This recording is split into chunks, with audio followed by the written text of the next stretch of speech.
Hello, hello. Laura Brandenburg here with Bridging the Gap, and I'm so excited to be here today. I was reviewing a few of our case studies, getting ready to have this session with you, and it was hard to choose. It was hard to choose which three to talk about of the 10 or 11 that we've recorded over the last couple of years. And I made a choice though, and so I might have to come back and do this again and to share and highlight a couple more stories. But first, while everybody's joining, I wanted to share what happens. Like, this is my water bottle, product lunch formula, which I'm going to talk about in a second. But I feel like I'm not even going to do it because every screen capture, if you look at it, it's always like me chugging this water bottle. So this time I have a much fancier glass that I can use. So if I'm caught water bottle as my preview, at least it'll look a little bit different. But I did want to talk about product lunch formula real quick because my mentor, Jeff Walker, is getting ready to host an incredible live training event that he does once a year when he does his launch of his program. And we're not going to promote, a lot of times we promote it a little bit, but it's really conflicting with all our launch, so I won't be doing a lot around that. But if that's something that you are interested in learning more about, kind of the behind the scenes of what I'm doing, launching the blueprint, is what Jeff covers in his product launch formula program. And I love it because it feels like an amazing high integrity way to make offers and to build an online business. And if you've been thinking about what an online business looks like for you, I really would highly recommend checking out Jeff Walker's free training as well. So that, I think it starts Thursday. And so we can start giving the link tomorrow. If you're interested, just let me know. Let me know in the group and I'll share the link and we can go on from there. So anyways, let me just dive into our success stories. And before I do that, I want to share about why I'm talking about these stories. And what I see so often in myself and in others is that we think it's possible for other people, but it's not possible for me.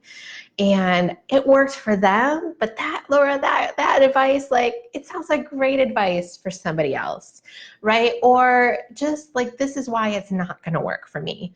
And my mission is to record more and more and more of these success stories so that we have an answer or somebody that we can show you that has gone through what you're going through.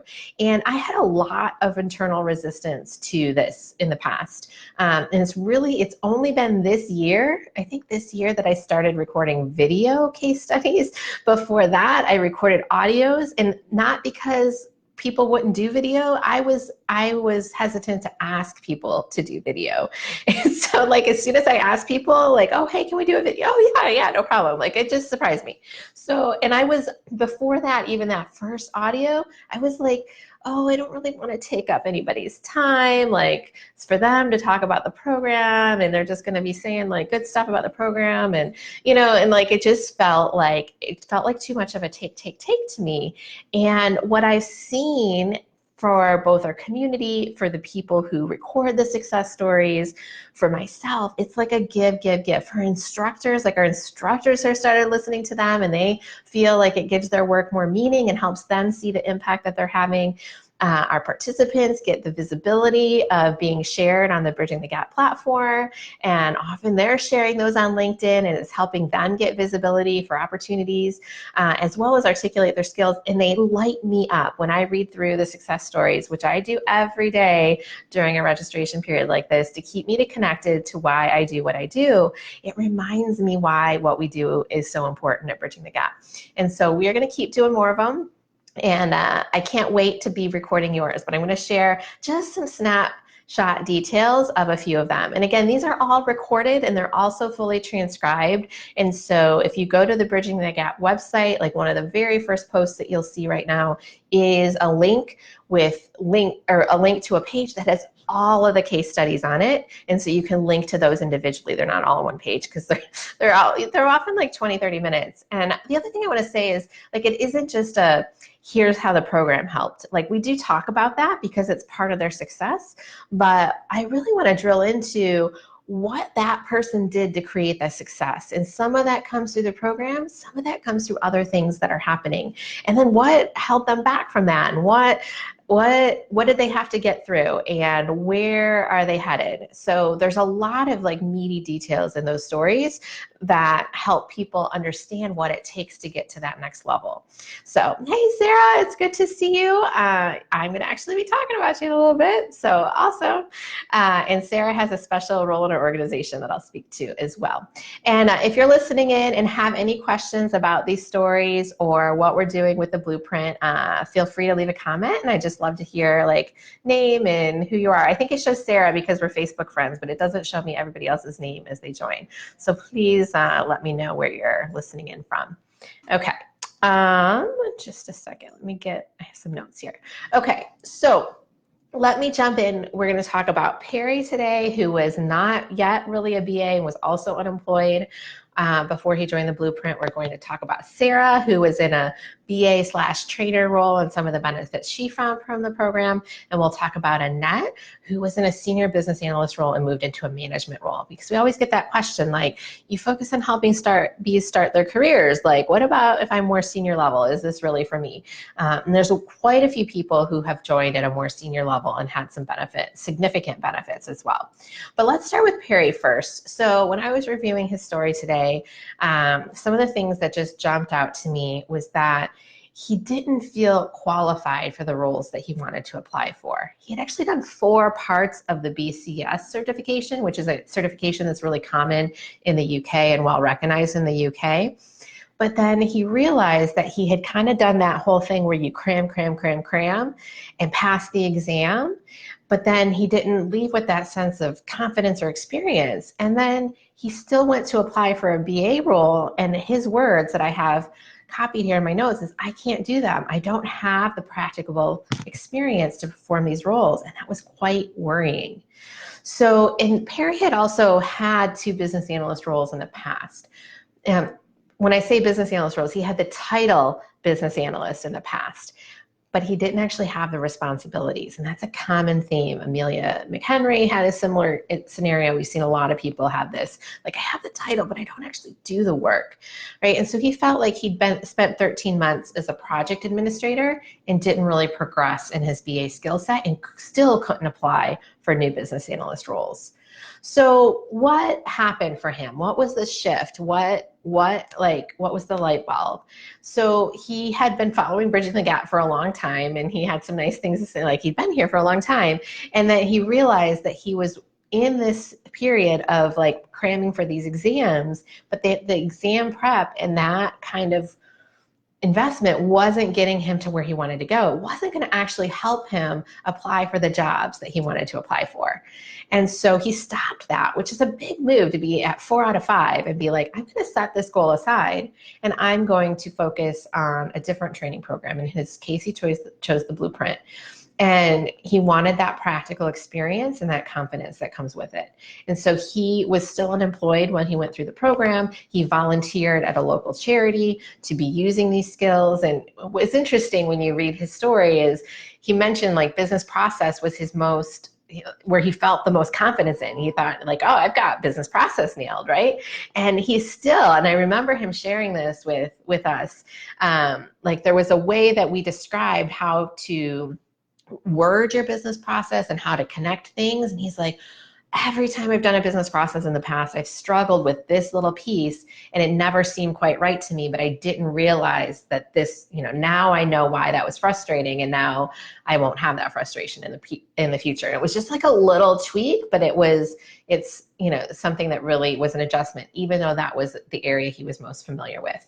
And then for use cases and data modeling, like those were skills where he wouldn't have applied to a job requiring use cases before or a data modeling skill before.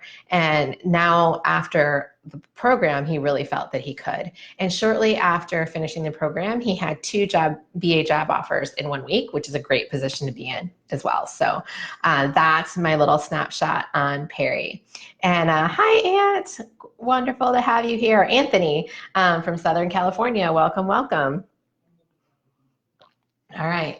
There we go with my little sip of water. Hopefully not the orange bottle like I talked about in my intro, so that maybe it won't get caught up in the replay. And I did also want to comment, like if you were on the live yesterday, we've had questions about like what the Post-it notes are behind me, and this is something I've learned from a different mentor, not Jeff Walker, but like to add Post-it notes for everybody who joins the blueprint or a sticky, so that we have this like visual representation of the impact we're making, of the success that we're potentially creating. So we have a few more. So welcome Nikki, welcome Anne, Karen, and Michael. And I'm going to switch up the colors. I got new Post-it notes in the mail yesterday. So we'll create a rainbow by the time we're done. But I'm excited about that. So welcome to our newest registrants as of yesterday.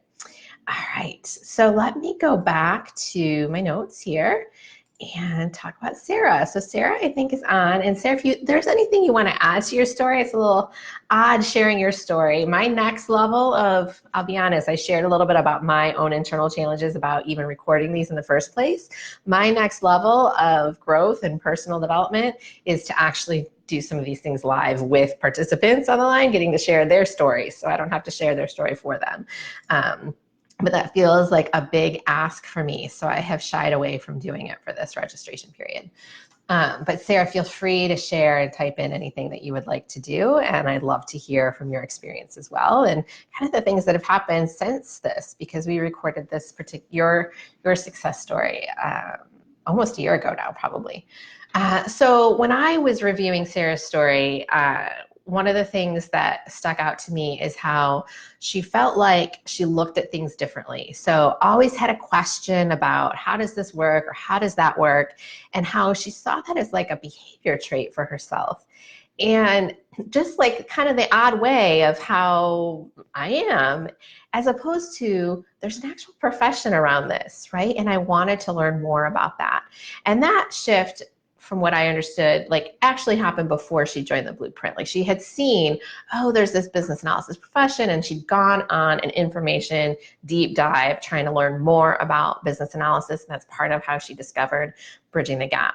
And she was in a training role that was doing some business analysis. And so it felt like that was a big step to realize I'm a trainer doing some business analysis. Like before that was probably like I'm a trainer who always has these questions about what the process is, right? And then the shift that she made as she went through the program and soon after was that more of her work was BA work. So at the time that we recorded the case study, it was a 60-40 split. So 60% business analysis, 40% training. And some of the wins that she shared as she went through the program was one, coming back to business process analysis. We teach a very specific way, and our active participants know, like we review for this language, and it can be a little bit annoying at times, but it's very specific, and it's because I found that this is what helps us get clarity on the requirements, but it's how to handle exceptions and how to specifically identify where that exception is happening in the business process, how you handle it, and how it circles back into the business process. When you do things that way in a very clear way, you bring a lot of clarity. And what Sara shared in her interview is like she was in a meeting where people were kind of overwhelmed and confused about how to handle these exceptions, and she brought what she learned in the course, and she called it a home run for that meeting, right? So sometimes it's just those little nuances that we don't really, like, there's not a bad way or a way that's not gonna, it's gonna work, like if you do it kind of the way that comes naturally to you. But when you apply some of these structures and templates and patterns of writing, it becomes so much clearer, and you become more confident, and you're able to handle even domains that you don't understand well with a lot more confidence, because the language pattern is helping you ask really good questions. And the other win she shared that I thought was a really fun win was that she created an ERD, an entity relationship diagram, a form of a data model. And the developer was like, what? You can do that, right? And it gave her some street cred with the developer, which is a great place to be in as a BA, especially when you don't have a technical background. So some of the things she shared is it just really built her confidence. I was doing work more haphazardly, and now I have the confidence to explain what my role is. And without the blueprint, I would have felt like I was just being Sara, and now I'm really being successful as a business analyst. And the other thing I want to share about Sara, she does have a very special role in our company. It's a new role we created this year, and she is our course participant liaison.